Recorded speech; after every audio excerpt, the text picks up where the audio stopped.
మహాదేవుడును మన రక్షకుడునైన యేసుక్రీస్తు నామమున చేరువచ్చిన సేవకులకును పరిశుద్ధులకును మన ప్రభువును రక్షకుడిని యేసునామమున వందనాలు చెల్లిస్తున్నాను. ప్రారంభ ప్రార్థన మన పెద్దలు ఆదినారాయణ ప్రార్థన చేసి కూడుకుని ప్రారంభిస్తారు. అనంతపురం నుంచి ఆదినారాయణ ప్రార్థన చేసుకుందాం. అందరికీ వందనాలు. దయగల తండ్రి, కృపగల మా రక్షక పరిశుద్ధుడా, మీకే స్తోత్రాలు స్వామి, వందనాలు చెల్లిస్తున్నాం.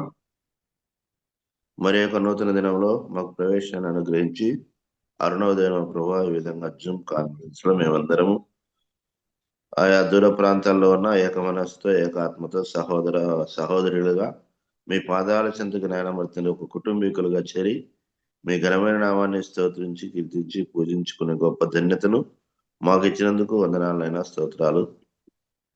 ఒకనొకప్పుడు మాకు ఇటు భాగ్యం లేకుండా మీకు దూరంగా ఉన్నటువంటి వారము మమ్మల్ని నాయనమర్చండి ప్రేమతో పిలిచి గొప్ప రక్షణ ఇచ్చి అయా మరితండి మీ బిడలుగా మీ సొత్తుగా పరలోక చేపట్టిన పౌరులుగా చేసుకున్నందుకు మీకు స్తోత్రాలు స్వామి, వందనాలు చెల్లిస్తున్నాం. ఇదిగో నాయన ఈ సమయంలో నాయన మరితండి మేమందరము ఆశతో నాయన మరితండి మీ పాదాల చెంతకు వచ్చాం. ఆశ కలిగిన ప్రాణాన్ని తృప్తిపరిచే దేవుడు కదా ప్రభువా, కాబట్టి మా ఆత్మలకు కావాల్సిన జీవాహారాన్ని మెండుగా దయచేయమని ప్రార్థిస్తున్నాం.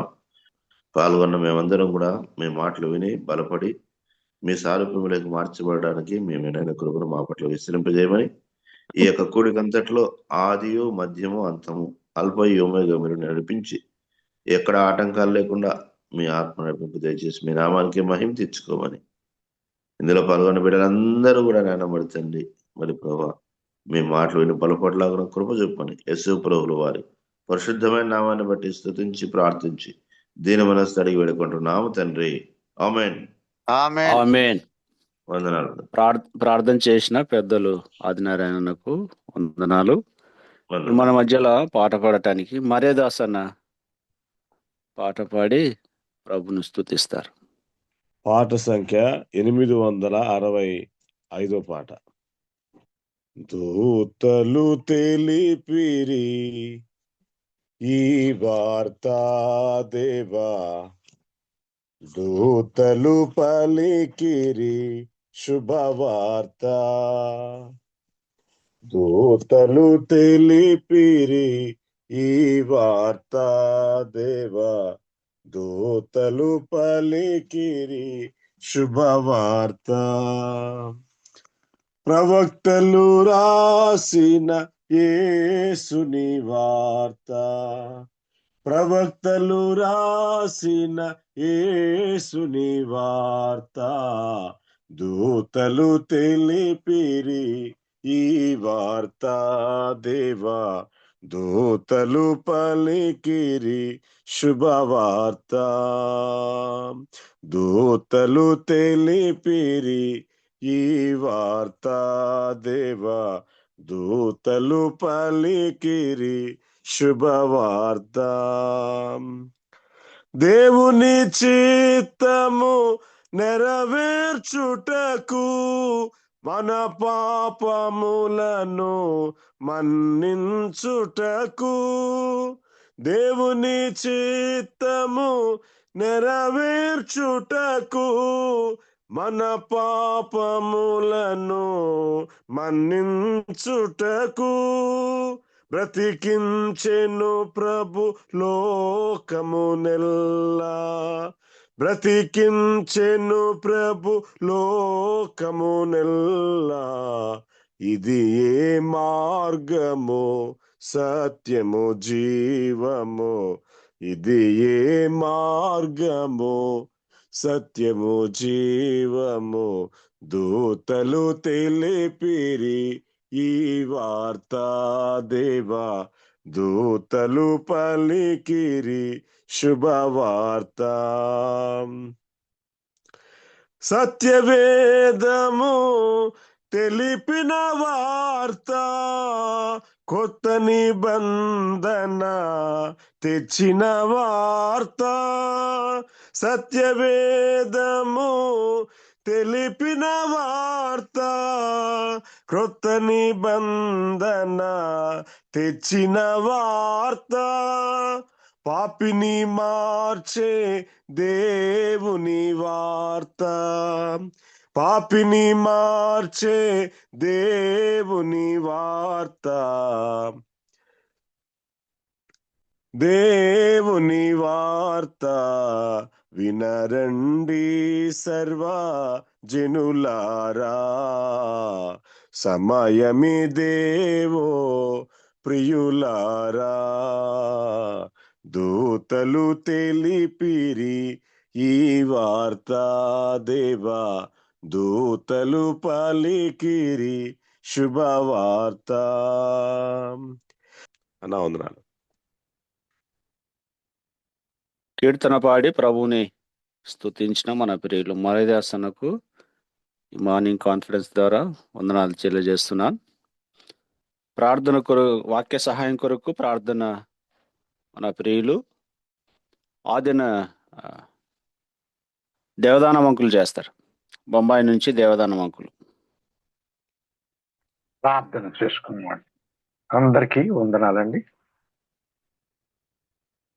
పరిశుద్ధుడు అయిన ప్రేమగల మా దేవ, మహోన్నతుడు అయిన మా రాజా, మీ పవిత్రమైన ఘనమైన నామమునకు వందనాలు, స్తుతులు, స్తోత్రాలు చెల్లిస్తున్నాం.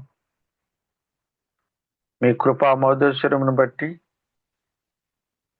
రాత్రంతా కనికరించి కాపాడి ఉదయకాలంలో మమ్మల్ని సజీవ లెక్కలు ఉంచి మీ పాఠశాలలో మేమందరం ఈ రీతిగా కూర్చోవడానికి, మీ వాక్యం కొరకు కనిపెట్టడానికి మమ్మల్ని ఏకం చేసినందుకు మీకు స్తోత్రాలు. మరి ఈ కార్యమును జరిపిస్తున్న బర్నబాస్ గారికి, నడిపిస్తున్న పేతురన్న గారికి, ఇప్పుడు వాక్యం అందించబోతున్న జఫన్యా గారికి మీరు తోడుగుండి సహాయం చేయండి. మీ కృపను బట్టి 4730 దినమున ఈ రీతిగా మీ వాక్యము మేము వినటంగాను మాకు ఇచ్చిన తరుణాన్ని బట్టి స్తుతులు చెల్లిస్తూ, పాడిన వారిని, ప్రార్థించిన వారిని, చేరి వచ్చిన ప్రతి కుటుంబాన్ని దీవించమని, మరి విశేషంగా మాట్లాడబోయే మీ దాసుని మీ కృపాస్తాలకు అప్పించు సహాయం చేయమని, మా అందరికీ ఆశీర్వాదకరంగా మేలుకరంగా ఉంచమని యేసు పరిశుద్ధ నామమున వందనం చెల్లించి వేడుకొని ప్రార్థన చేస్తున్నాము తండ్రి. ఆమేన్. ఆమేన్. ప్రార్థన చేసిన పెద్దలు దేవదానం అంకులకి వందనాలు. మన మధ్యలో ఇప్పుడు దేవుని సేవకులు ఖమ్మం జిల్లా నుంచి జఫన్య మన మధ్యలో ఉన్నారు. 6 గంటల వరకు మనకు అన్న వాక్యాన్ని అందిస్తారు. ఈ సమయాన్ని జఫన్యకు అప్పగిస్తున్నాం. అన్న వందనాలు. మన రక్షకుడు మన ప్రభు వారు ప్రభునేసు క్రీస్తు వారి నామములో మీ అందరికీ ప్రేమ వందనాలు తెలియజేస్తా ఉన్నాను.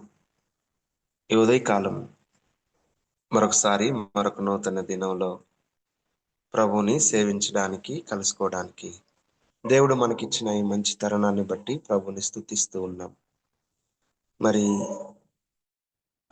ఈ మార్నింగ్ కాన్ఫరెన్స్ చాలా సంవత్సరాల నుండి జరుగుతూ ఉంది. అనేక సంవత్సరాల నుంచి నేను కూడా ఎరుగుదును. అప్పుడప్పుడు డైలీ కాకపోయినా చాలా సార్లు వచ్చి కలుసుకోవడానికి, అప్పుడప్పుడు వాక్యము పంచుకోవడానికి కూడా అల్పుణ్ణైన నాకు దేవుని దాసులు అవకాశం ఇస్తూ వచ్చారు.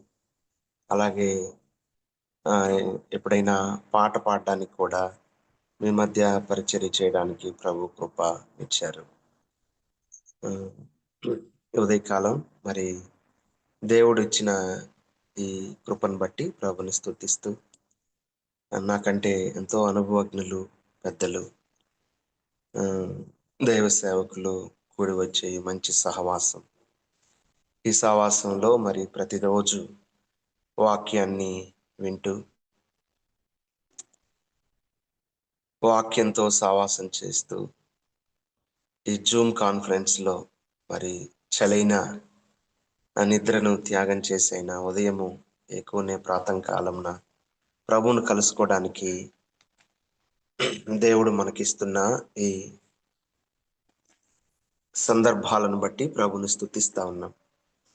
ఈ చరవాణి యంత్రము మనము అనేక దూరంలో ఉన్న వందల కిలోమీటర్ల దూరంలో మనం ఉన్న కలుసుకోవడానికి, ఒకేసారి మనందరం కలిసి సహవాసం చేయడానికి అనుకూలత కలిగిస్తుంది. అందుని బట్టి ప్రభుని స్తుతిస్తున్నాను. ప్రియులారా, దేవుని వాక్యాన్ని మనము చదువుకుందాము. ఇక్కడ జూమ్ అని పేరు పడుతుందన్న, ఇది పోతుందా? ఇది పోదు కదా పైన. సరే, మంచిది.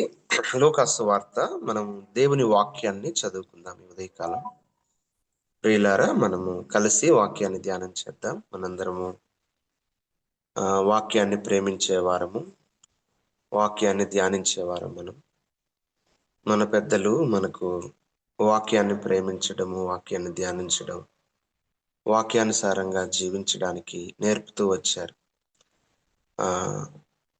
మనం ఇంకా దినదినము మన జీవిత కాలం అంతా వాక్యంతోనే మన జీవితాలు పెనవేసుకొని పోవాలి.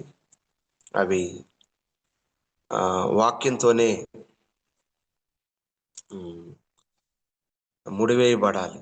వాక్యంతోనే మన జీవితాన్ని ముగించాలి. అంతే.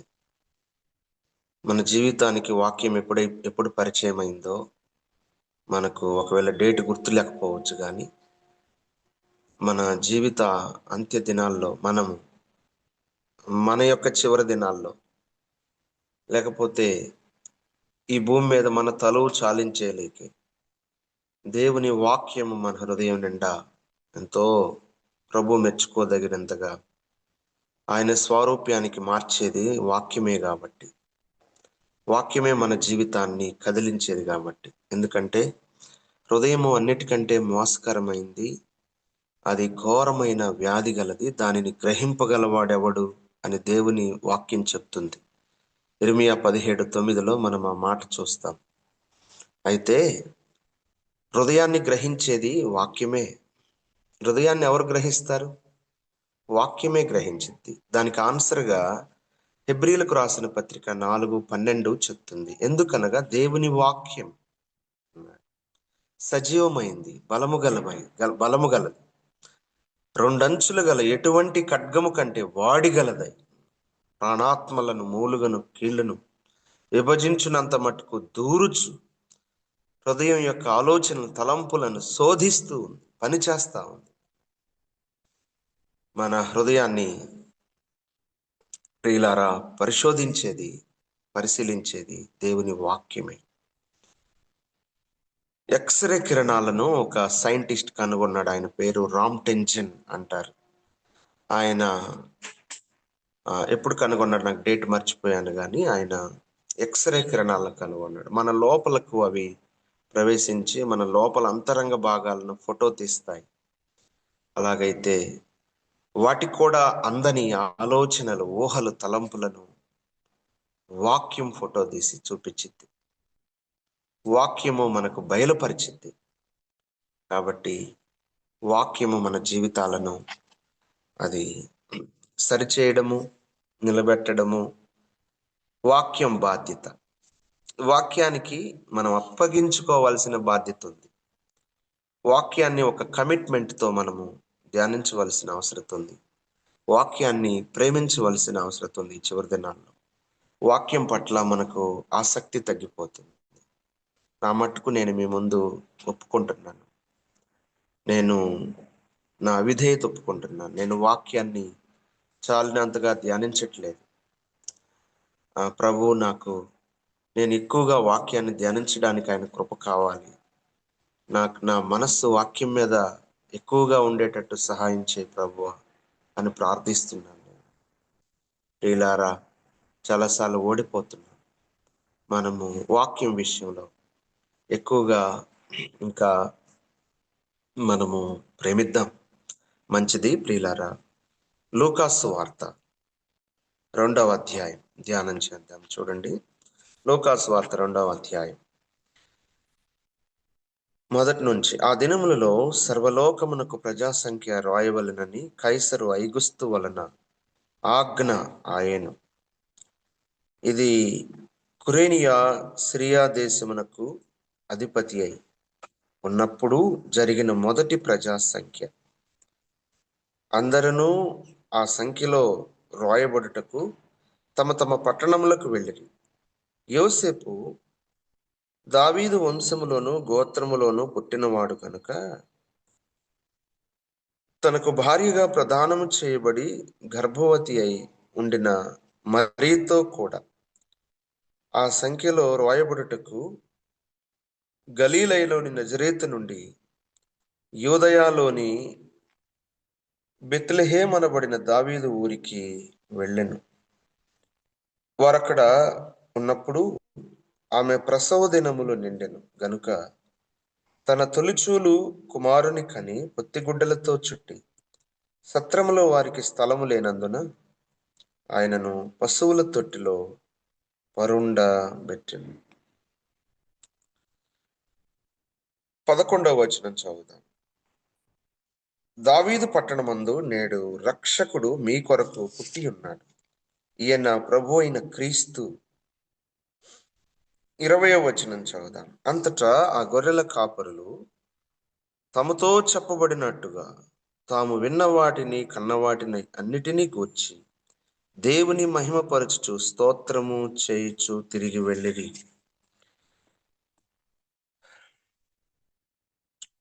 రెండవ అధ్యాయం చివరి వచనం కూడా చదివి ప్రార్థన చేద్దాం. యేసు జ్ఞానమందును వయస్సునందును దేవుని దయందును మనుషుల దయందును వర్ధిల్లుచు ఉండెను. ప్రేమ కలిగిన తండ్రి, మీకు వందనాలు, స్తోత్రాలు చెల్లిస్తూ ఉన్నాం. ప్రభువా, నీ మంచితనాన్ని బట్టి వందనాలు, మీ విశ్వాస్యతను బట్టి వందనాలు. ప్రభువా, మీరు మాలో విశ్వాసాన్ని నింపారు. మా వలనే అమూల్యమైన విశ్వాసం పొందిన వారికి అని మీ వాక్యం రాయబడింది. నాయనా, మేము దేవా అమూల్యమైన విశ్వాసాన్ని పొందుకున్నాం. నిన్ను గూర్చి విన్నప్పుడు మాలోనికి విశ్వాసాన్ని మీరిచ్చారు. అంత మాత్రమే కాదు గాని విశ్వాసంతో నింపి రక్షించి ప్రభువా, మీ రక్తంతో మమ్మలను కడిగి మీ బిడ్డలుగా చేసుకొని దినదినం మా పట్ల మీ విశ్వాస్యత చూపిస్తున్నారు. నాయనా, మీ విశ్వాస్యత లేకపోతే మేము నిలబడలేం. ప్రభువా, ఎన్నోసార్లు మా పట్ల ఓర్పు కలిగి ఉన్నారు. వందనాలు చెల్లిస్తున్నాం. ప్రభువా, సర్వోన్నతుడైన సమీపింపరాని తేజస్సులో వసించేవాడు అయినా దీనుడు అయ్యావు నాయన. ప్రభువా, దేవా, ఎంతో తగ్గించుకున్నావు నాయన. దేవా, ఇంకా తగ్గించుకోవడానికి ఇంకా ఏమి మిగలకుండా తగ్గించుకున్నావు నాయన. ప్రభువా, దేవా, మా కొరకు సిలువలో ఎంతో దేవా వేదన అనుభవించారు. వందనాలు. మరణించి తిరిగి లేచిన ప్రభువా వందనాలు. ప్రభువా, నిరీక్షణ మాకు ఇచ్చారు. వందనాలు చెల్లిస్తున్నాం. ఈ ఉదయకాలం నీ సన్నిధిలో చేరి మిమ్మల్ని స్తుతిస్తున్నాం. ఈ జూమ్ కాన్ఫరెన్స్లో ప్రభువా, మీ దాసులు బర్నబాస్ అన్న గారు, వాళ్ళ సహోదరులు నిర్వహిస్తున్న ఈ పరిచర్యలు అనేక సంవత్సరాలుగా మీరు కాపుదల కృపను ఇస్తూ ఉన్నందుకు వందనాలు. ప్రభువా, నేటి దినం చేరువచ్చిన మీ దాసులను బిడ్డలందరిని బట్టి వందనాలు. మేము కలిసి నీ వాక్యం యొద్ద ఉన్నాం. తెరవబడిన ప్రభువా గ్రంథము, తెరవబడిన హృదయాలు ప్రభువా నీకు అప్పగించుకుంటున్నాం. మాతో మాట్లాడండి ప్రభువా, సహాయం చేయండి. మీకే మహిమ చెల్లిస్తాం. విను వారికి క్షేమాభివృద్ధి కలిగించే మాటలు దయచేయండి. ఈ ఉదయకాలం మీరు మాకు ఇచ్చారు. మీకే మహిమ చెల్లిస్తూ యేసు ప్రభు వారి నామంలో ప్రార్థించి స్తుతించి వేడుకుంటున్నాము తండ్రి. ఆమేన్. ప్రియులారా, మనం చదువుకున్న లేఖనాల్లో 2వ అధ్యాయం, మరి 52 వచనాలు కలిగిన ఒక పెద్ద అధ్యాయము. ఇందులో అనేక వచనాలు రాయబడి ఉన్నాయి. మత్తయి సువార్తలో యేసుక్రీస్తు ప్రభు వారి జనన విధం ఎట్లనగా అని ప్రారంభించాడు ఆయన. అక్కడ యేసుక్రీస్తు ప్రభు వారి వంశావళిని చెప్పిన తర్వాత జనన విధం ఎట్లనగా అని మత్తయి సువార్తలో మత్తయి రాస్తూ వచ్చాడు. లూకా చాలా గొప్ప చరిత్రకారుడుగా ఆయన ఉన్నాడు. లూకా సువార్త ఆయన రాశాడు. అలాగా అపోస్తుల కార్యం కూడా ఆయన రాశాడు. లూకాసు వార్తను చాలా మంది పండితులు, చాలా మంది నాస్తికులు కూడా పరిశోధించి చాలా వివరాలు తెలుసుకున్నారు. ఇందులో ఉన్నవి చాలా సత్యము అని వారు గ్రహించారని మనము చదువుతాం. ఈయన ఒక చరిత్రకారుడిగా కూడా ఉన్నాడు, ఒక గొప్ప వైద్యుడిగా ఉన్నాడు. ఆ తర్వాత ఒక మంచి శిష్యుడిగా ఆయన మారాడు. ఆయన గొప్ప సేవకుడిగా సేవ చేశాడు అని మనకు తెలుసు. ప్రియులారా, మరి యేసుక్రీస్తు ప్రభు వారి దినాల్లో ఆయన చేసిన అద్భుత కార్యాలను గూర్చి విని ఆయన హృదయంలో మార్పు కలిగింది అని కొందరు అంటారు. ఒక విధవరాల కుమారుడు పొలిమేరలో ప్రభు లేపినప్పుడు ఆ విషయానికంటే ఆ బిడ్డకు ఆ యవనస్తునికి ఆయన వైద్యం చేశాడని కొందరు పండితులు అంటారు. లూకా గురించి వివరాలు ఎన్నో ఉన్నాయి. ఈ గొప్ప దైవజనుడైన ఈ లూకాసు వార్త అలాగే అపోస్తుల కార్యము రాయడంలో మొదటి మాట యేసుక్రీస్తు ప్రభు ఎవరో అని చెప్పడానికి లూకాసు వార్త రాశాడు. ఆయన అపోస్తుల కార్యములు ఆయన రాసినప్పుడు సంఘం ఎంత గొప్పదో, సంఘం అంటే ఏంటో, దేవుడి భూమి మీద సంఘాన్ని ఎలా కట్టాడో, ఎందుకు కట్టాడో, ఆ సంఘం యొక్క బాధ్యత ఏంటో ఆయన రాస్తూ వచ్చాడు. సంఘం యొక్క బాధ్యత చాలా గొప్పది. అపోస్తుల కార్యాల్లో సంఘాలు కట్టబడ్డం చూస్తాం కదా, సంఘాలు కట్టబడ్డం చూస్తాం. లోకానికి సౌందర్యాన్ని ఇచ్చేది సంఘమే. లోకానికి సౌందర్యాన్ని, వెలుగునిచ్చేది సంఘమే. అలాగైతే సంఘానికి సౌందర్యాన్ని ఇచ్చేది, వెలుగునిచ్చేది దేవుని బిడ్డలు, సహోదరులు, విశ్వాసులు. అలాగే ఆ సహోదరులకు వెలుగునిచ్చేది లేక సౌందర్యాన్ని ఇచ్చేది అది సువార్త సత్యం లేక వాక్య సత్యం. లోకానికి వెలుగునిచ్చేది, సౌందర్యాన్ని ఇచ్చేది సంఘం అయితే, ఆ సంఘం సౌందర్యంగా కనబడడానికి, వెలుగుగా కనబడడానికి అందులో ఉన్న ఆత్మ సంబంధులు, విశ్వాసులు, సహోదరులు. అలాగే సహోదరులకి సౌందర్యాన్ని ఇచ్చేది ఎవరు అంటే సత్యమే, వాక్యమే. మనము సిద్ధాంతాలను ధ్యానిస్తాము. మనం కొన్ని సిద్ధాంతాలను కలిగి ఉన్నాము. లోకంలో వారు చాలా మంది మనల్ని కొన్ని విషయాల్లో వారు పట్టించుకోరు, లేకపోతే మనల్ని ఒక ప్రత్యేకంగా చూస్తారు. కొన్ని సిద్ధాంతాలను మనం కలిగి ఉన్నాము. అది ఓకే కాదంటలేదు, కానీ సిద్ధాంతమే కాకపోయినా మన యొక్క జీవితానికి లేకపోతే మన ఆత్మ సంబంధమైన జీవితాలకు కావలసింది ముఖ్యంగా వాక్యం అన్నాడు. ఆ వాక్యం అంతా అసలు ఒకసారిగా దగ్గరగా తెచ్చి చూస్తే దాటిని 3 మాటల్లో దేవుని ఆత్మ మనకు చూపించాడు. అందుకనే పౌలు చెప్పాడు, ఆయన విశ్వాసము, నిరీక్షణ, ప్రేమ అన్నాడు. ఈ 3 నిలుచును అనే మాట ఆయన ఎంతో పాండిత్యం నేర్చుకున్న పౌలు, దేవుని వాక్యాన్ని ఎంతో ప్రేమించిన వాడు, ఈ మాటలు చెప్తూ వచ్చాడు. కాబట్టి 3 నిలుచును అనే మాట. కాబట్టి సువార్త, అలాగే విశ్వాసము, నిరీక్షణ, ప్రేమ, ప్రార్థన కూడా, ఇవన్నీ కూడా సహోదరులకు సౌందర్యాన్ని ఇచ్చేవి. లోకానికి సౌందర్యాన్ని, వెలుగును చూపించడానికి సంఘం ఉంది. సరే, అపోస్తల కార్యములు ఆయన రాసినప్పుడు దాంట్లో ఉన్న దూరాలు, అసలు ఆ పట్టణానికి మధ్య దూరాలను కూడా ఈ కరెక్టేనా అని చాలా మంది నాస్తికులు పరిశోధించారని పండితులు చెప్తారు. ఇవన్నీ సత్యం, ఇది ఎంతో యథార్థమైన విషయాలని వారి తర్వాత రూఢీపరుచుకున్నారు. లూకాసు వార్త యేసుక్రీస్తు ప్రభు ఎవరో అనే మాట ఎక్కువగా మనకు చూపిస్తుంది. అందుకని యేసు ఎవరో అని ఆయన చూడగోరెను అనే మాట మనం చూస్తాం. ఇలాంటి మాటలు తారసపడతాయి మనకి. సరే ప్రియులారా, ఈ లూకాసు వార్త 2వ అధ్యాయంలో 52 వచనాలు ఉంటే ఇందులో కొన్ని యూనివర్సల్ థింగ్స్ ఉన్నాయి. ఇందులో కొన్ని మనం చూస్తాం. మొదటి వచనంలో అన్నాడు, ఆ దినములలో సర్వలోకమునకు అనే మాట రాయబడింది. సర్వలోకమునకు, యూనివర్సల్, సర్వలోకానికి ప్రజా సంఖ్య.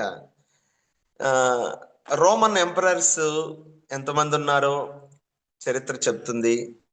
వాళ్ళు ప్రపంచంలో వాళ్ళు రాజ్యం ఏలారు. ప్రపంచాన్ని ఏలిన రాజ్యాలు ఉన్నాయి, ఎన్నో ఉన్నాయి. మరి ఐగుప్తు కూడా లెక్కలోకి వస్తుంది. ఆనాడు అశ్షూరు ఉంది, ఐగుప్తు ఉంది. తర్వాత బబులోను సామ్రాజ్యం వచ్చింది. ఆ తర్వాత మరి మాదియా పారసీకపు రాజ్యం వచ్చింది, గ్రీక్ సామ్రాజ్యం వచ్చింది, రోమా సామ్రాజ్యం వచ్చింది. ఈ సామ్రాజ్యంలో మరి ఈ ఎంపరర్స్, కైసరులు లేక ఈ ప్రపంచ చక్రవర్తులుగా పేరు పొందిన వాళ్ళు, ఈ రోమా సామ్రాజ్యాన్ని ఏలిన వారు చాలా మంది ఉన్నారు.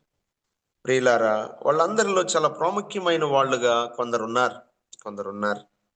ఈ కైసరు అగస్టస్ అనే మాట, ఐగుస్తు అనే మాటను మనం ఇక్కడ చూస్తాం. ఈయన చాలా ప్రాముఖ్యమైన వాడు రోమన్ ఎంపరర్స్ లో అంటారు. ఈయన చాలా డెవలప్మెంట్ చేశాడు, చాలా మంచోడు ఈయన అంటారు కొందరు. కొద్దిగా ప్రజల మేలు కోరుకుంటాడు ఈయన అంటారు. అయితే ఈయన గురించి నేను కొన్ని మాటలు చదివినప్పుడు అలా రాశారు. ప్రియులారా, ఈయన పేరు మనం క్యాలెండర్లో చూస్తాం, ఆగస్టు మాసం. అలాగే జూలియస్ సీజర్ అని ఆయన కూడా ఆ పేరు పొందిన చక్రవర్తిగా ఉన్నాడు. ఆయన ఈ రోమా చక్రవర్తి ఒక ఆజ్ఞ ఇస్తున్న, ఆయన పరిపాలన గురించి చెబుతూ యేసుక్రీస్తు ప్రభు వారి ఈ భూమి మీదకు అడుగు పెట్టినప్పుడు, ఆయన ఈ భూమి మీదకి వచ్చినప్పుడు యేసుక్రీస్తు ప్రభు వారు ఆయన పుట్టలేదనే వాళ్ళు కొంతమంది, ఆయన చనిపోలేదని కొంతమంది, ఎంతో మంది మాట్లాడుతూ ఉంటే ఎంతో ఆధారాలతో కూడిన చరిత్రను మనకు వాక్యం చూపిస్తా ఉంది. అలాగైతే మరి ఈ రోమా సామ్రాజ్యాన్ని ఎవరు తీసేయలేరు కదా, అది ఉంది కదా. మరి ఆ కాలంలో ప్రభు వారు పుట్టారు కదా. ఆయన వాస్తవానికి యేసుక్రీస్తు ప్రభు ఎప్పుడు పుట్టాడు? డిసెంబర్ 25 పుట్టాడా అని అంటే 25 కాదు ఆయన పుట్టింది అని అది 25 అని మా వాక్యంలో లేదు.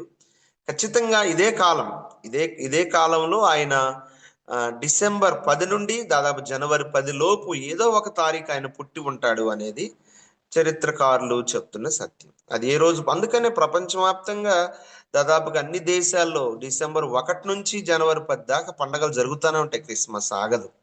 ఇది ఒక సీజన్ లాగా ప్రపంచం అంతా క్రిస్మస్ అని సెలబ్రేట్ చేస్తారు.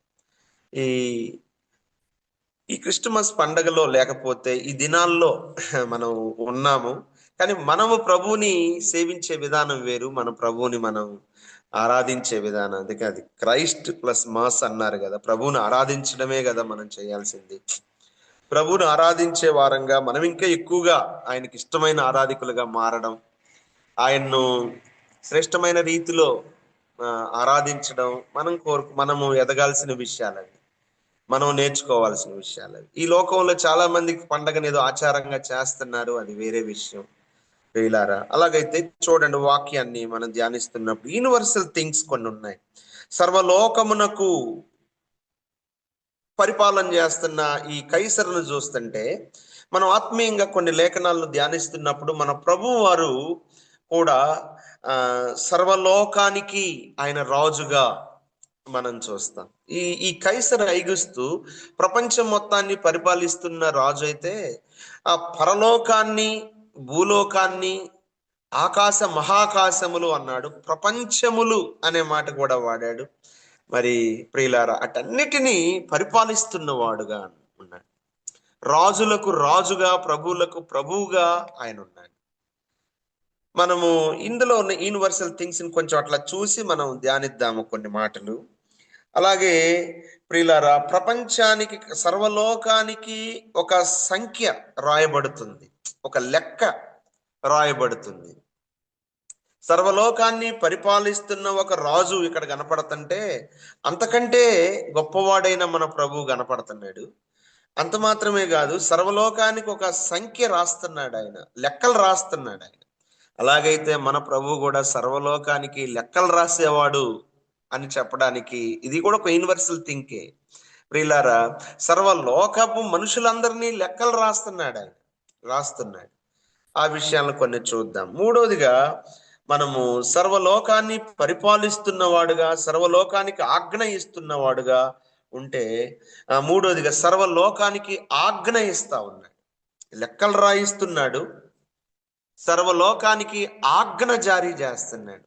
రాజు ఆజ్ఞ చాలా గొప్పది కదా, రాజు ఆజ్ఞకి అందరూ లోబడాలి కదా. మరి ఆ ఆజ్ఞ యొక్క తీవ్రత ప్రపంచాన్ని మొత్తాన్ని కదిలిస్తా ఉంది. మరి అందరూ ఎటోళ్ళు అటు వెళ్ళి, ఎక్కడోళ్ళు అక్కడికి వెళ్ళి లెక్కలు రాసుకోవాలి, జనాభా లెక్కల్లో పాల్గొనాలి. మరి అది ఆజ్ఞ, సర్వలోకానికి ఆజ్ఞ ఇస్తున్న రాజు అక్కడ కనబడుతుంటే, సర్వలోకానికి ఆజ్ఞ ఇస్తున్న మన ప్రభు కనబడుతున్నాడు. ఇది యూనివర్సల్ థింగ్. ఈ విషయాలన్నీ ఇలాగ మనం చూసుకుంటూ పోతే, మరొక మాట, దావీదు పట్టణమందు నేడు రక్షకుడు మీ కొరకు పుట్టున్నాడు అన్నాడు. అంటూ సర్వోన్నతమైన స్థలముల్లో మీకు దేవునికి మహిమ అన్నాడు. ఆయనకి ఇష్టులైన మనుషులకు భూమి మీద సమాధానము అన్నాడు. సమాధానం ఎంతమందికి అన్నాడు? సమాధానం, ఇప్పుడు సమాధానం గురించి ఒక మాట మనం మొదటి యోహాను పత్రిక 2వ అధ్యాయము 2వ వచనంలో, ఆయన మన పాపములకు శాంతికరమై ఉన్నాడు అన్నాడు. శాంతికరమై ఉన్నాడు అన్నాడు. మన పాపములకు మాత్రమే కాదు, సర్వలోకమునకు శాంతికరమై ఉన్నాడు.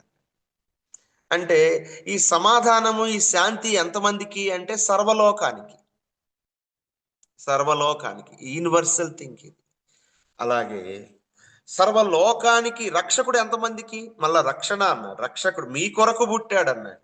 ఎవరికి పుట్టాడు? మనుషుల కొరకు పుట్టాడు. తన ప్రజలను వారి పాపముల నుండి ఆయనే రక్షించును అన్నాడు.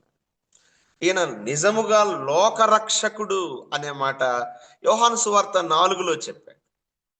ఆ సుకారు గ్రామస్తులు వచ్చి, అయ్యా మేము ఆమె చెప్పిన మాటలను బట్టి కాక నిన్ను చూసి నిజముగా లోక రక్షకుడని మేము ఎరుగుతున్నామన్నారు. ఆయన లోక రక్షకుడు. బూదిగంతముల నివాసులారా అని ఆయన ఆజ్ఞాపించాడు, ఆయన పిలిపించాడు. నా వైపు చూసి రక్షణ పొందండి అన్నాడు. ప్రియులారా, ప్రయాసపడి భారం మోస్తున్న సమస్తమైన జనులారా అన్నాడు ఆయన. సమస్తమైన జనులు, యూనివర్సల్ థింకర్. అలాగైతే ఒక మాట, ఇంకొక మాట, లూకాసు వార్త 2వ అధ్యాయంలో 29వ వచనం చదువుదాం. ఎవరైనా చదివినా లేక నేను చదువుతాను. నాదా, ఇప్పుడు నీ మాట చొప్పున సమాధానముతో నీ దాసుని పోనిచ్చుచున్నావు.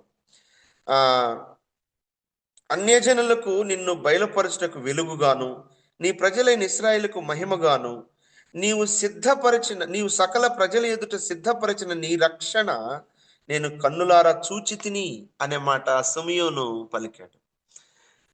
ఆయన విమోచన గురించి ఆయన చెప్తున్నాడు. దేవాలయంలో 8వ రోజు ప్రభువు వారు దేవాలయంలో ప్రత్యక్షమైతే తల్లిదండ్రులు తీసుకొని వెళ్తే, మరి ఈ పెద్ద వృద్ధుడైన ఈయనకి యేసుక్రీస్తు ప్రభువు వారని ఆయన స్వయంగా అర్థమైపోయాడు ఆయనకి. ఎందుకంటే దేవుని ఆత్మతో నడిపించబడుతున్న ఈ మనిషి, ఈ వ్యక్తి, ఈ దైవజనుడు ప్రభువును పట్టుకొని నాథా అంటున్నాడు. అలాగే ఆయన విమోచన గురించి చెబుతున్నాడు. ఏమన్నాడు? అమ్మా, నీ హృదయంలో ఒక ఖడ్గం వెళ్ళిద్ది అన్నాడు. అంటే ప్రభువు వారి యొక్క మరణాన్ని కూడా ప్రచురిస్తున్నాడు, ఆయన ప్రవచిస్తా ఉన్నాడు. అంటే మరణం ఎందుకు? విమోచన, మన కొరకే విమోచన కార్యం జరిగించడానికి, ఆ రక్షణ సిద్ధపరచడానికి. వాస్తవానికి ప్రభు ఎందుకు వచ్చాడు ఈ భూమి మీదకి? అక్కడ అన్నాడు ఒక మాట, రక్షణ సిద్ధపరచుటకు అనే మాట వాడాడు. ఆ తరువాత మరి ఎందుకు వెళ్ళాడు పరలోకానికి? ఎందుకు వెళ్ళాడు అంటే అక్కడ యోహాను సువార్త 14లో చెప్పాడు. ఏమని? నేను స్థలము సిద్ధపరచడానికి వెళ్తున్నాను అన్నాడు. ఈ భూమి మీదకి ఎందుకు వచ్చాడు అంటే రక్షణ సిద్ధపరచడానికి వచ్చాడు. పరలోకానికి ఎందుకు వెళ్తున్నాడు అంటే మనకు స్థలం సిద్ధపరచడానికి వెళ్తున్నాడు. మరి మనం ఏం చేయాలైతే? మనం ఏం చేయాలి? ఎఫెసీ 2:10 ప్రకారం ఆయన సిద్ధపరిచిన సత్క్రియలు చేస్తూ జీవించాలి. ఆయన సిద్ధపరిచిన సత్క్రియలు చేస్తూ జీవించాలి. ఆయన సిద్ధపరిచిన జీవితాన్ని జీవించాలండి. ఒక్క మాటలో చెప్పాలంటే మనం సిద్ధపరుచుకున్న జీవితాన్ని జీవించటం అది కాదు, అసలు కరెక్ట్ కాదు. ఆయన మన కొరకు సిద్ధపరిచిన జీవితం ఏంటో అలాగా ఎంతో మంది మిషనరీలు, గొప్ప దైవజనులు దేవుడు వారి కొరకు సిద్ధపరిచిన జీవితాన్ని ఎరిగి, ఆయన చిత్తాన్ని ఎరిగి జీవించారు. అది చాలా కష్టంగా మారిపోయింది మనకు నేటి దినాల్లో. ఆయన మన కొరకు సిద్ధపరిచిన జీవితం ఏంటో మనం ఎరగడమే గొప్ప భాగ్యం. కాబట్టి సర్వలోకానికి నిరీక్షణ, రక్షణ, నిరీక్షణ కూడా. మరి నిరీక్షణ ఎంతమందికి? సర్వలోకానికి నిరీక్షణ.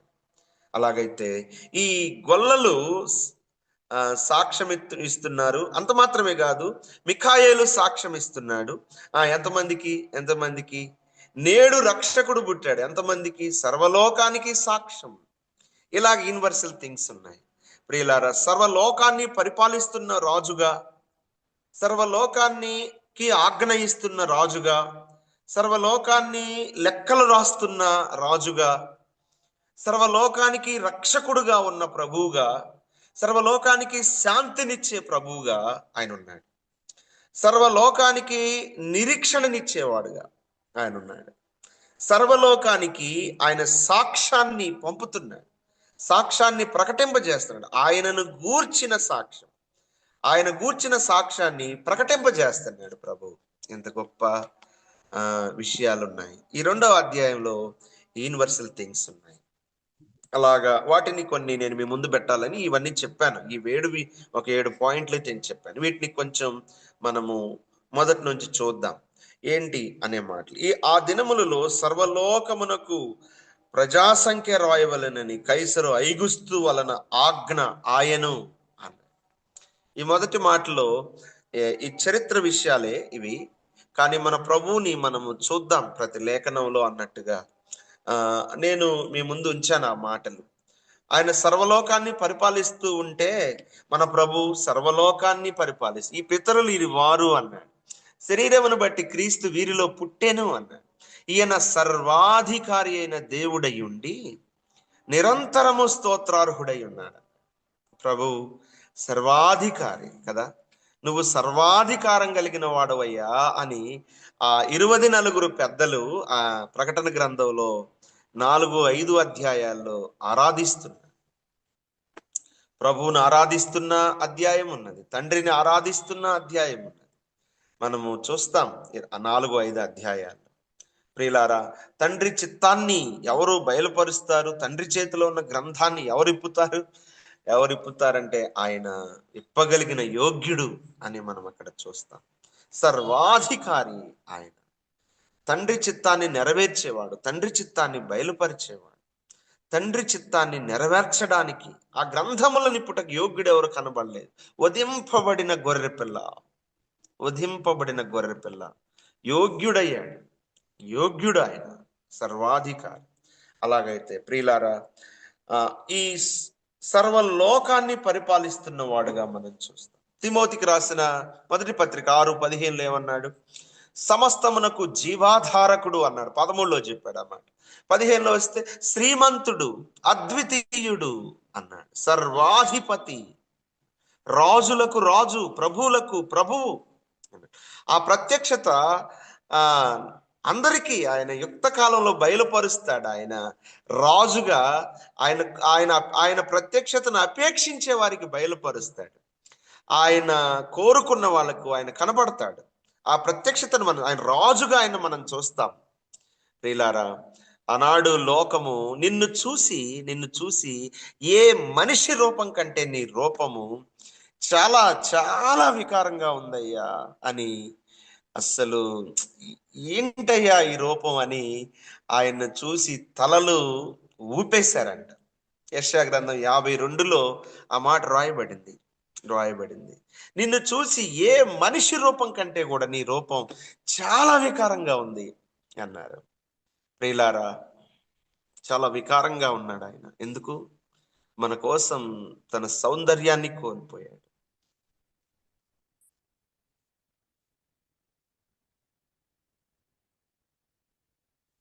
తన స్వరూపాన్ని కోల్పోయాడు.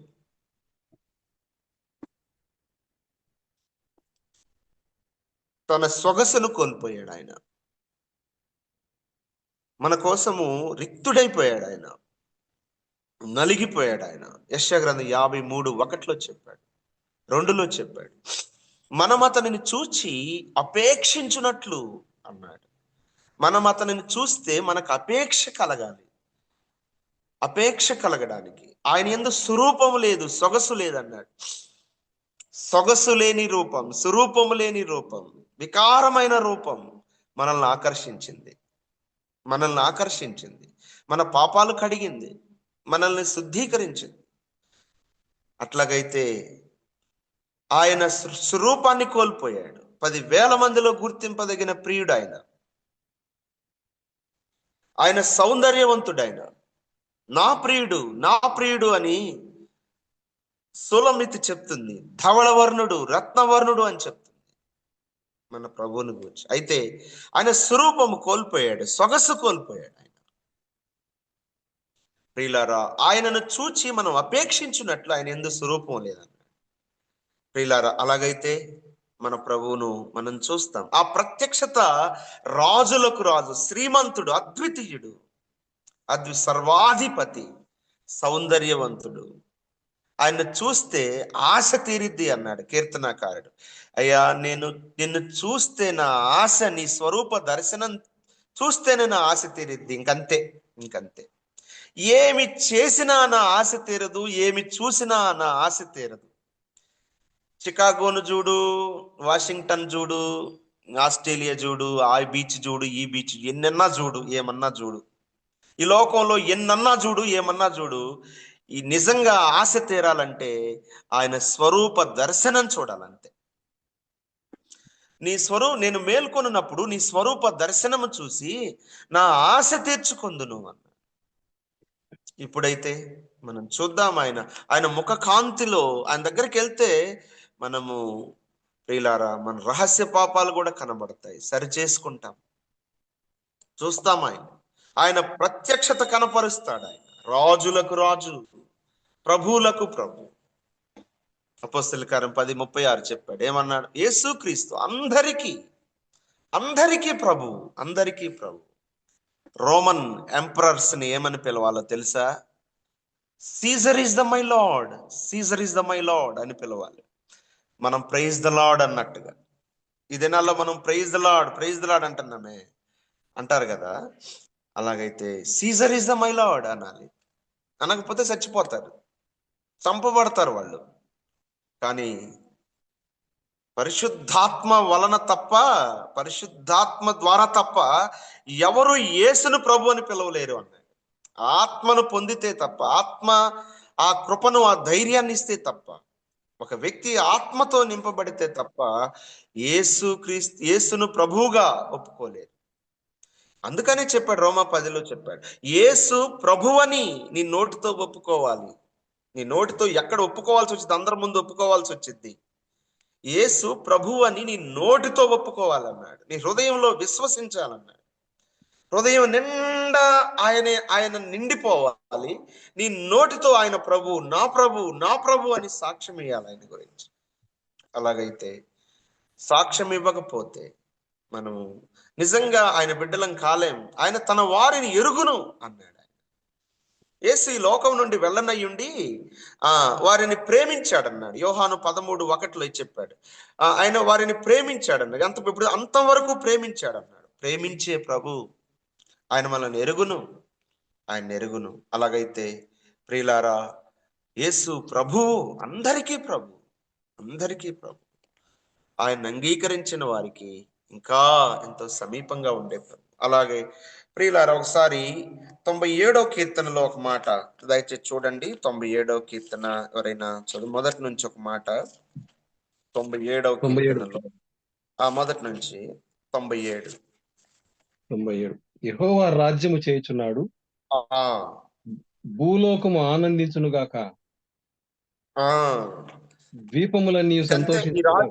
ఈ రాజులు రోమన్ ఎంపరర్స్ కావచ్చు, బాబిలోనియన్ ఎంపరర్స్ కావచ్చు, లేకపోతే మెడో పర్షియన్ ఎంపరర్స్ కావచ్చు, ఎవరైనా సరే వాళ్ళు పరిపాలిస్తే సంతోషం ఏమైనా కలుగుతుందా? ఏం సంతోషం ఉంది ఈ భూమి మీద? కానీ మన ప్రభు రాజ్యం ఏలుతున్నాడు, వెళ్ళబోతున్నాడు. ఆ సంతోషిస్తుంది భూలోకం సంతోషిస్తుంది. అలాంటి రాజు ఆయన. 145 కీర్తనలో కూడా చెప్పాడు, అసలు ఆయన దీనులను ఎలా పరిపాలిస్తాడో, ఎంత ప్రేమతో, ఎంత కన్సర్న్తో పరిపాలిస్తాడో చెప్పాడు అక్కడ. చూడండి, ఆయన 5వ వచనం ప్రియులారా, ప్లీజ్ చదవండి ఎవరైనా. మహోన్నతమైన నీ ప్రభావ మహిమను, నీ ఆశ్చర్య కార్యమును నేను ధ్యానించేదను. 8వ 5వ వచనం, యెహోవా నీ సన్నిధిని, 5వ వచనం కదా, యెహోవా సన్నిధిని సర్వలోకనాథుని సన్నిధిని అన్నాడు. సర్వలోకనాథుడు ఆయన, సర్వలోకనాథుడు అన్నాడు. ప్రియులారా, కాబట్టి సర్వలోకాన్ని పరిపాలిస్తున్న కైసర్ అగస్టస్ కంటే ఎంత శ్రేష్ఠుడు ఆయన, ఎంత గొప్పవాడు ఆయన. అలాగైతే ప్రియులారా, ఆయన సార్వభౌముడుగా సర్వలోకాన్ని పరిపాలించే చక్రవర్తిగా ఉన్నాడు. భయపడద్దు. ఇటీవల ఒక అతను ఏదో చిన్నవాడుగా పుట్టాడు. అతను ఒక క్రైస్తవ కుటుంబంలో పుట్టాడు. అతను పుట్టి బైబిల్ని వక్రీకరించడం నేర్చుకున్నాడు. ఆయన ఏదో ఒక పాస్టర్తో ఆయనకి ఏదో బెడిసింది. ఆయన చిన్నగా ఇక కొన్ని వీడియోలు తీయడం మొదలు పెట్టాడు. ఆయన ఈ పాటికి కొన్ని పుస్తకాలు రాశాడు, కొన్ని బైబిల్కి వ్యతిరేకంగా.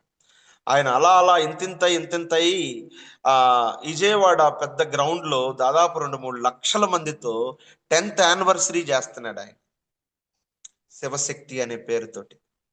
అంటే ఇక నేను చెప్తున్నాను ఎందుకంటే ఈ ఆయన గురించి మనం నేషనల్ వైడ్ లో జరగబోతున్నాం ఈ యొక్క యానివర్సరీని వచ్చే సంవత్సరం అన్నట్టు చిన్నజీఆర్ గారు.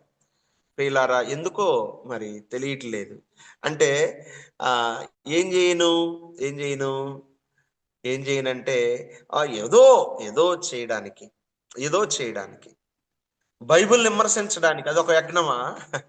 బైబిల్ విమర్శించిన వాళ్ళు, బైబిల్ను తప్పుబట్టిన వాళ్ళు ఈ భూమి మీద ఏం సాధించినట్టు ఏం కనపట్టలేదు. చరిత్ర అలా చెప్తుంది. ప్రియులారా, భయపడిన అవసరం లేదు. సర్వలోకనాథుడు మన ప్రభు ఉన్నాడు. మనల్ని పరిపాలిస్తున్నాడు. మనల్ని చూస్తున్నాడు ఆయన, మనల్ని గమనిస్తున్నాడు ఆయన, మన చుట్టూ ఉన్నాడు ఆయన, వలయం వలె ఉన్నాడు ఆయన. మన భద్రతను గురించి బైబిల్లో ధ్యానిస్తే ఎంతో ఉంది కదా.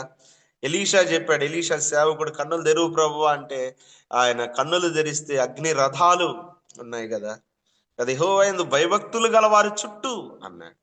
ఆయన దూత కావలి ఉండి వారిని రక్షించున్నాడు. కాబట్టి సర్వలోకాన్ని పరిపాలిస్తున్న మన ప్రభు అన్నాడు. అలాగే 2వది మాట, సర్వలోకానికి ఆజ్ఞ ఇస్తున్నాడు అన్నాడు. చదవండి దయచేసి 1వ వచనం, 2వ అధ్యాయం 1వ వచనంలో సర్వలోకానికి ఆయన ఏం చేస్తున్నాడు? కైసరు ఐగుస్తు వలన ఆజ్ఞ, ఆయన రాజాజ్ఞ. సామెతల గ్రంథంలో చెప్తాడు రాజాజ్ఞ ఎలా ఉండిద్దో. రాజాజ్ఞ చాలా భయాన్ని పుట్టించిద్ది, చాలా తీవ్రంగా ఉండిద్ది. రాజాజ్ఞ బహు తీవ్రమైనందున అని దానియేలు గ్రంథంలో షడ్రక్ మేషక్ అబేద్నెగోలను అగ్నిగుండంలో వేసినప్పుడు రాజాజ్ఞ తీవ్రమైనందున అంటాడు. రాజాజ్ఞ. ప్రియులారా, అలాగైతే ఈ ఆజ్ఞ చాలా గొప్పది. అంతకంటే తీవ్రమైన ఆజ్ఞ జారీ చేస్తున్నాడు ప్రభు, మాట్లాడుతున్నాడు మన ప్రభు, మాట్లాడేవాడు. ప్రియులారా, ఒకసారి అపోస్తుల కార్యం 17వ అధ్యాయం దయచేసి చూడండి. 17వ అధ్యాయం 30వ వచనం ఒకసారి చదివి సాయం చేస్తారు ఎవరైనా. అపోస్తుల కార్యం 17:30లో 17:30 వచనం. ఆ అజ్ఞాన కాలములను దేవుడు చూచి చూడనట్లుగా ఉండేను. అజ్ఞాన కాలములను దేవుడు చూచి చూడనట్టుగా ఉండేను. ఇప్పుడైతే అంతటను అందరును మారు మనసు పొందవాలని మనుషులకు ఆజ్ఞాపిస్తున్నాడు. ప్రియులారా, దేవుని ఆజ్ఞ, మారు మనసు పొందండి, మరణాన్ని తప్పించుకోండి. మారు మనసు పొందండి, మరణాన్ని తప్పించుకోండి. పిరికివారు, అవిశ్వాసులు, అసహ్యులు, నరహంతకులు, మాంత్రికులు, వ్యభిచారకులు, అబద్ధికులు అందరూ అగ్ని గంధకములతో మండే గుండం, దాన్నే రెండవ మరణం అన్నారు. మొదటి మరణం దేహము నుండి ఎడబాటు. దేహము నుండి ఎడబాటు, దేహాన్ని నుండి ఎడబాటిచ్చేది మొదటి మరణం. దేవుని నుండి శాశ్వత కాలం ఎడబాటు కలిగించేదే రెండవ మరణం. రెండవ మరణం. మారు మనసు పొందండి, మరణాన్ని తప్పించుకోండి. మరణాన్ని తప్పించుకోండి. నా మాట విని నన్ను పంపిన వాని యందు విశ్వాసముంచు ప్రతివాడు నిత్య జీవం గలవాడు. వాడు తీర్పులోనికి రాక మరణములో నుండి జీవములోనికి దాటి ఉన్నాడన్నాడు. మరణాన్ని దాటటం, మరణాన్ని దాటటం. సముద్రాలు దాటొచ్చు, ఫ్లైట్ ఎక్కి సముద్రాలు దాటొచ్చు, బానే ఉంది. కాదు, మరణాన్ని దాటడం, మరణాన్ని దాటడం ప్రాముఖ్యమైన సంగతి. మరణాన్ని దాటించేవాడు ప్రభు. ప్రియులారా, అలాగైతే ఆజ్ఞాపిస్తున్నాడు. ఇదే మాట నేను సందర్భంగా చెప్తున్నాను. మొదటి తిమోతి 2:4 ఒక మాట, దయచేసి తిమోతి మొదటి పత్రిక 2వ అధ్యాయం 4. మనకు తెలిసిన మాటలే కదా ఇవన్నీ కూడా. ప్రియులారా, ఊరికే గుర్తు చేస్తున్నాను, చూడండి. ఆయన మనుషులందరూ అనే మాట, యూనివర్సల్ థింగ్, మనుషులందరూ అనే మాట. మనుషులందరూ రక్షణ పొంది సత్యమును గూర్చిన అనుభవ జ్ఞానము గలవారై ఉండవలెనని ఇచ్చయించుచున్నాడు అన్నాడు. ఆయన ఆలోచిస్తున్నాడు, ఆయన ఆజ్ఞాపిస్తున్నాడు. ఆయన ఆలోచన ఇది. సత్యాన్ని గూర్చిన అనుభవ జ్ఞానం గలవారు కావాలి. సత్యాన్ని గూర్చి తెలుసుకోకుండా, సత్యానికి చెవినీయకుండా, సత్యమును అడ్డగించు అనే మాట, అడ్డగించుచు రోమా పత్రిక 1లో చెప్పాడు. సత్యాన్ని అడ్డగిస్తున్న అనుభవం ఈనాడు చూస్తున్నాం. ప్రియులారా, అలాగైతే సత్యాన్ని అడ్డగిస్తూ ఉన్నారు. కానీ సత్యాన్ని గుర్చిన అనుభవ జ్ఞానం కలిగి ఉండాలి అని ప్రభు చెప్తున్నారు. మనుషులందరికీ ఆజ్ఞాపిస్తున్నాడు ఆయన. ఆయన ఆజ్ఞాపించేవాడు. ప్రియులారా, ఆయన కోరేషుకు ఆజ్ఞాపించాడు, తెలుసా? ఆయన ఆజ్ఞాపించాడు. సర్వలోకానికి ఆజ్ఞ జారీ చేస్తా ఉన్నాడు ఆయన. ఎజ్రా గ్రంథంలో కోరేషుకు ఆజ్ఞాపించాడు, నా బిడ్డలను పంపించేసే అని చెప్పాడు. ప్రియులారా, ఆజ్ఞ, ఆయన ఆజ్ఞాపిస్తాడు. చాలా మాటలు మనం చూడొచ్చు. అయితే నేను సమయం లేదు కాబట్టి దాటిపోతున్నాను. ఇంకొక చిన్న మాట చూడండి. యోబు గ్రంథం 28:28 ఒకసారి అలా చూద్దాం. యోబు గ్రంథం 28:28 ఒక మాట అట్లా చూస్తే ముందుకెళ్దాం ప్లీజ్. 28:28 మరియు యెహోవా యందు భయభక్తులే జ్ఞానము నీవు. 28:28 కదా. అదే 28:28 మరియు యెహోవా యందలి భయభక్తులే జ్ఞానమనియు దుష్టత్వము విడుచుటయే వివేకమనియు ఆయన నరులకు సెలవిచ్చాడు. ఆయన ఇచ్చే ఆజ్ఞ చూడండి. దుష్టత్వం విడుచుటయే వివేకము అని ఆయన నరులకు సెలవిచ్చాను అనే మాట. ప్రియులారా, ఆజ్ఞాపిస్తున్నాడు ఆయన, ఆజ్ఞాపిస్తున్నాడు. మరి ప్రభు ఆజ్ఞకు లోబడ్డం ఎంత గొప్ప విషయం కదా.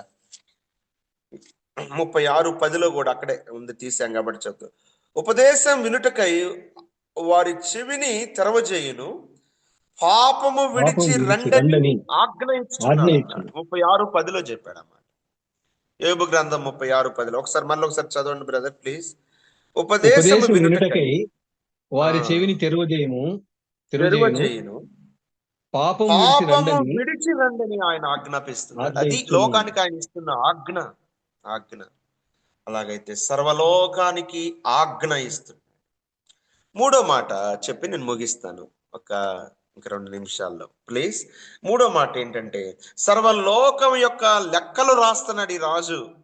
లెక్కలు రాస్తున్నాడు. మన ప్రభు కూడా రాసేవాడు. 87వ కీర్తన చూడండి ఒకసారి. 87వ కీర్తన ఒకసారి దయచేసి. 87వ కీర్తన 87:6 చదవండి. 87:6 యెహోవా జనముల సంఖ్య వ్రాయించునప్పుడు ఆయన కూడా రాయిస్తున్నాడు. ఆయన రాస్తాడు. జనముల సంఖ్య రాయిస్తున్నాడు. ప్రభు. ప్రియులారా, ఆయన ప్రతి లెక్క రాస్తున్నాడు. ఆయన జనముల సంఖ్య రాయిస్తున్నాడు. ఏం రాయిస్తున్నాడు, ఏమేమి రాయిస్తున్నాడో కొన్ని మాటలు నేను చెప్తాను. ఆయన మన సంచారములు రాయిస్తున్నాడు. నేను ధ్యానం చేస్తూ ఇలాగా మాటలు నేను గుర్తుపెట్టుకున్నాను, ఇలాగ మీ ముందు ఉంచుతున్నాను. ప్రియుల, ఆయన మన సంచారాలను రాస్తున్నాడు. సంఖ్యాకాండంలో చెప్పాడు, 32:2 రాసుకోండి. నేను ఫాస్ట్ గా చెప్తున్నాను, తీయటానికి సమయం లేదు. మన సంచారములను రాస్తున్నాడు ఆయన. రెండోదిగా 2 కొరింథీ 5:10 చెప్పాడు కదా, మనకు తెలుసు. ఎందుకనగా తాను జరిగించిన క్రియలు మంచివైన చెడ్డవైనా సరే దేహముతో జరిగించిన వాటి ఫలమును ప్రతి వాడు పొందాలి. అందుకనే ప్రభు న్యాయపీఠం ఎదుట మనం ప్రత్యక్షం కాబోతున్నాం. దేహముతో జరిగించిన క్రియలన్నీ కౌంట్ చేయబడుతున్నాయి. అసలు ఈ కను రెప్పలు ఎన్నిసార్లు కొట్టుకుంటున్నాయో కూడా లెక్కలు ఉంటాయి. ఎందుకంటే ఈ చెప్పాడు ఆయన చెప్పాడు, మీ తల వెంట్రుకలు లెక్కించబడ్డాయి అన్నాడు ఆయన. మీ తల వెంట్రుకలు లెక్కించబడ్డాయి అన్నాడు. మన తలంపులు, మన ఊహలు ఎరిగిన వాడు అని చెప్తున్నాడు. ప్రియులారా, నియమింపబడిన దినములలో ఒకటైనా కాకమునుపే నీవు నీ గ్రంథములో రాస్తున్నావు అన్నాడు. లెక్కలు రాస్తున్నాడు మన ప్రభు. అలాగైతే ఆయన మన సంచారాలను రాస్తున్నాడు. సంఖ్య 32:2 మన క్రియలను రాస్తున్నాడు. ఆయన మన క్రియలను రాస్తున్నాడు. అంత మాత్రమే కదా, మలాకి 3:16 చెప్పాడు, మన మాటలు రాస్తున్నాడు. ఆయన ఎందుకు భయభక్తులు గలవారు మాట్లాడుకుంటూ ఉండగా ఆయన గ్రంథంలో రాస్తున్నాడు. 4వ మాట, మన కన్నీళ్లు రాస్తున్నాడు. 56వ కీర్తన 8వ వచనంలో చెప్పాడు. 56వ కీర్తన 8వ వచనంలో మన కన్నీళ్లు ఆయన పుస్తకంలో, ఆయన కవిలలో కనబడుతున్నాయి. మన కన్నీళ్ళు ఆయన బుడ్డిలో దాచిపెట్టాడు. కన్నీళ్లు, మన కన్నీళ్లు, మన కొరకు మన ప్రభువు కన్నీళ్లు ఉన్నాయి కదా. మన కన్నీళ్లు గురించి పాఠం బాగా మనం దైవజనులు చెప్పగా వింటాం. కన్నీళ్ల పాఠం గొప్ప పాఠం. కన్నీళ్ల పాఠాన్ని మర్చిపోతున్నాం మనం. కన్నీళ్లను గురించి మనం పట్టించుకోవటం లేదు. కన్నీళ్లు కారవాల్సిన బాధ్యత ఉంది. ఈ భూమి మీద ఉన్నప్పుడు కన్నీళ్లు కారవాలి మనం ఎక్కువగా, అంతే. కన్నీళ్లు కారవాలి.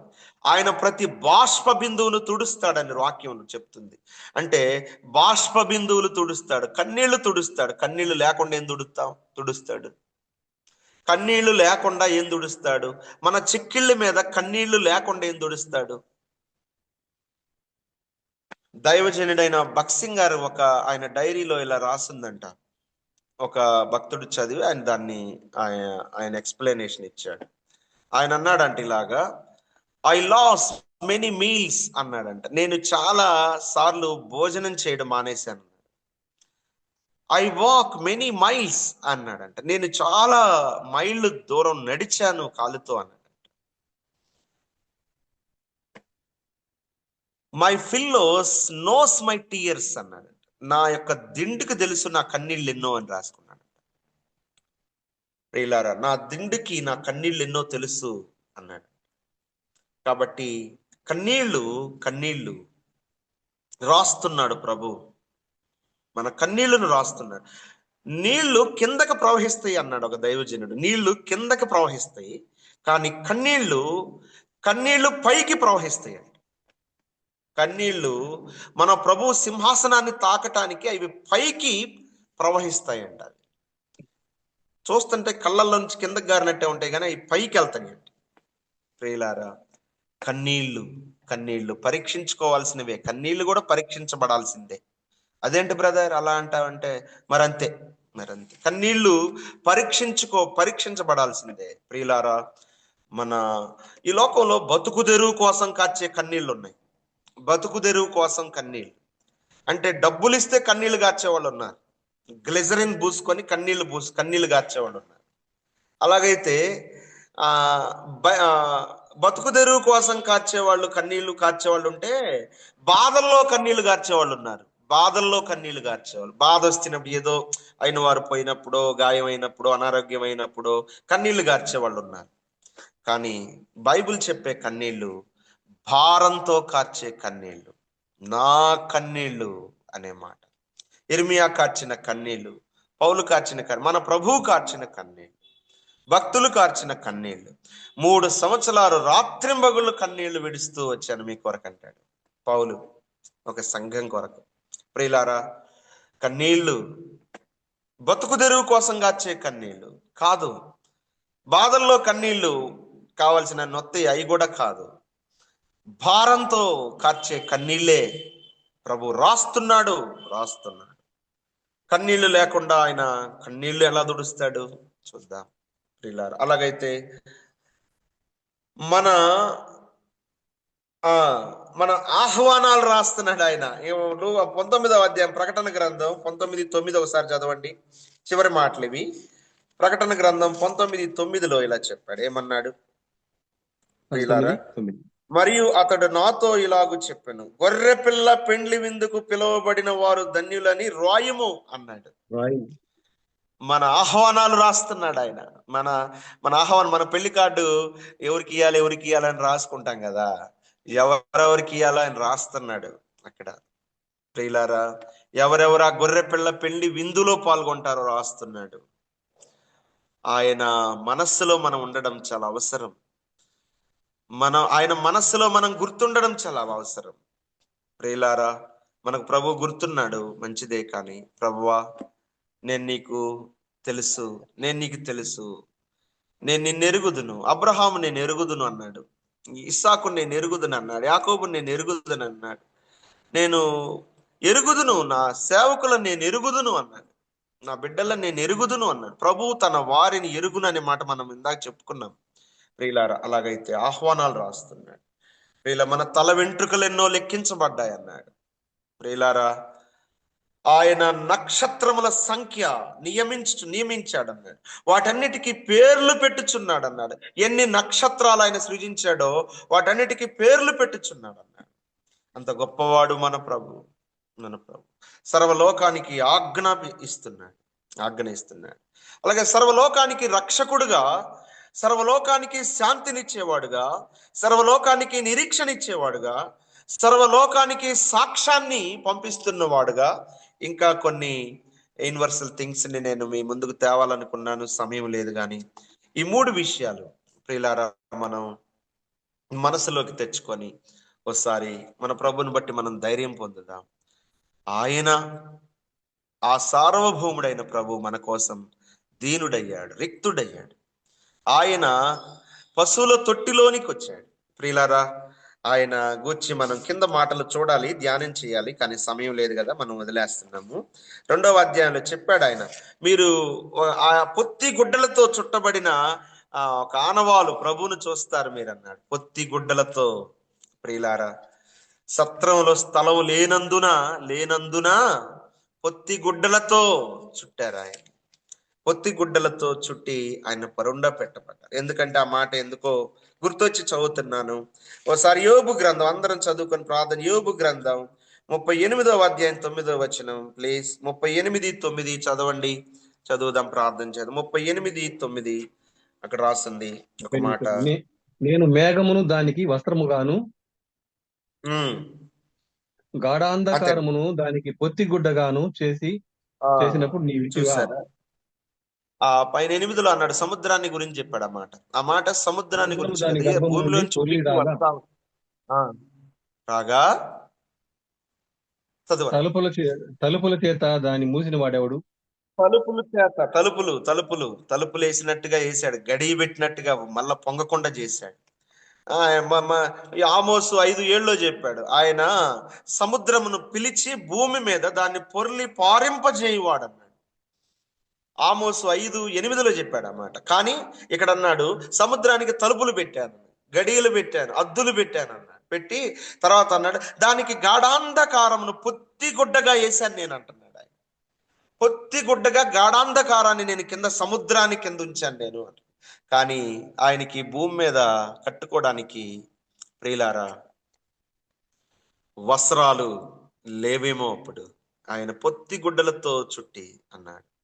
దీనుడుగా మన ప్రభు ఆ పశువుల తొట్టిలో ప్రియులారా పెంట కుప్పల మీద నుండి మనల్ని పైకెత్తడానికి ఆ పశువులు పేడ పెండ, ఆ దుర్వాసన స్థలంలో, ఆ పశువులు గడ్డి మేసే ఆ స్థలంలో మన కొరకు పొత్తి గుడ్డలతో చుట్టబడి పరుండబెట్టబడ్డాడు మన ప్రభు.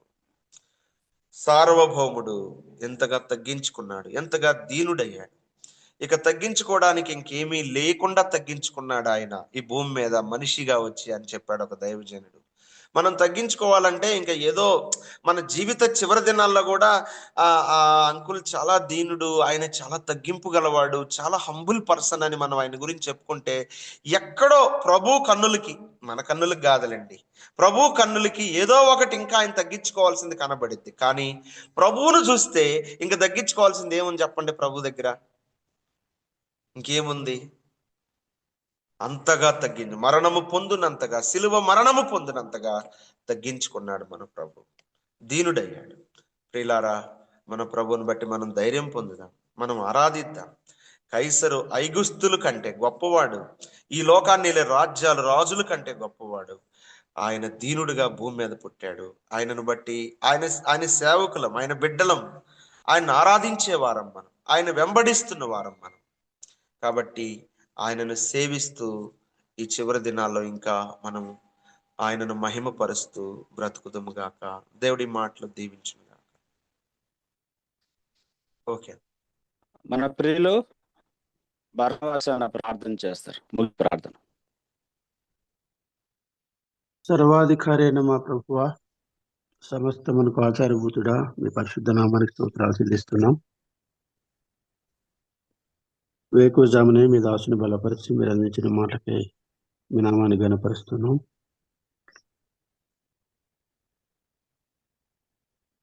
ఆసక్తితో చేరువచ్చిన మా ప్రియులందరినీ దీవించి ఆశీర్వదించండి. విన్న మాటను హృదయంలో భద్రపరచుకొని మీ మహిమ కొరకు జీవించుటకు సహాయం చేయండి. వాక్యమంచిన మీ దాసుని ఇంకా నువ్వు బలపరిచి మీ పనిలో శేష జీవితం అంతా మీ చిత్తానుసారంగా వాడుకుందరని, పరిచర్యను కుటుంబాన్ని దీవించండి. మందిర స్థలం కొనుక్కున్నారు, మందిర నిర్మాణం చేసుకోవడానికి సహాయం చేయమని మీ సన్నిధిలో ప్రార్థన చేస్తున్నాం. ఈ దినం కార్యక్రమాన్ని సహకరించిన మా ప్రియులందరిని బట్టి మిమ్మల్ని మా హృదయపూర్వకంగా స్తుతిస్తూ మా ప్రభు అయిన యేసుక్రీస్తు నామమున ప్రార్థించి వేడుకుంటున్నాం తండ్రి. ఆమేన్. ఆమేన్. చూడండి, ఆరంభ ప్రార్థన చేసిన ఆదినారాయణకు, పాట పాడిన మరిదాసన్నకు, వాక్య సహాయం కొరకు ప్రార్థన చేసిన పెద్దలు దేవదాన వంకులకు, వాక్యం అందించిన జఫనేనకు, అలాగే ముగింపు ప్రార్థన చేసిన బర్నబాస్ అన్నకు వందనాలు తెలియజేస్తున్నాను. జఫన్న మనకు ఈ మధ్య ఈరోజు వచ్చి ప్రభువు సర్వలోకానికి ఆయన దేవుడై ఉన్నాడు, అందరికీ దేవుడై ఉన్నాడు. అందరి చరిత్ర, అందరి కాలగతులు, మన యొక్క ఉనికిని అంతటినీ ప్రభు తన దృష్టిలో ఉన్న ఆధీనంలో ఉంచుకున్నాడు అన్న భాగాలు అనేక వచనాలు తెలియజేశారు. మార్నింగ్ కాన్ఫరెన్స్ ద్వారా మన ప్రియులు జఫనేనకు వందనాలు తెలియజేస్తున్నాను. మిగిలిన సమయం మన ప్రియులు బర్నబాస్ అన్న తెలియజే